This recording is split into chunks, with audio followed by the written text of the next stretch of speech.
Bonjour, chers fidèles lecteurs de la 7e bobine. Cette semaine, la 7e bobine vous recommande d'aller voir en salle le film Belladone, sorti le mercredi 26 mars 2025, un film d'Alan Tekawaite qui s'initie son troisième long métrage. Avec Belladone, elle nous plonge dans un drame semi-fantastique où la fin de vie et la mort sont traitées sous un angle à la fois humain et mystérieux.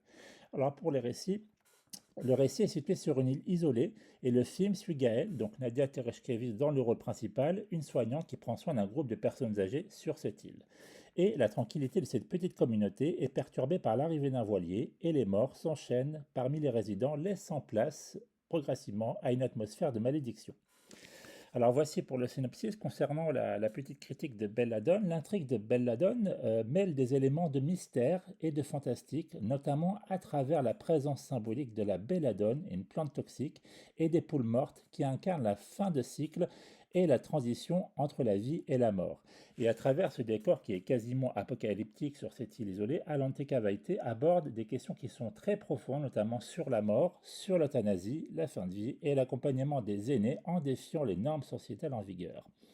Alors le film Belladone se distingue notamment par ses belles intentions cinématographiques avec une mise en scène très contemplative et une atmosphère de suspense. La lenteur du récit peut sembler pesante pour beaucoup, mais en réalité, elle soutient bien la réflexion philosophique sous-jacente sur la mort et la fin de vie.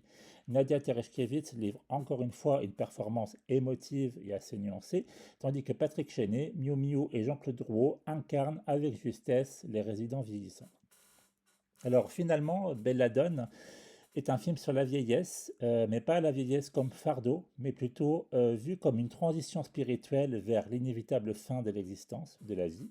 Et si le film présente une réflexion parfois déroutante sur ce sujet, il laisse néanmoins une empreinte profonde par sa poésie et aussi par sa symbolique dans un climat mystérieux qui rappelle l'univers de la Christie.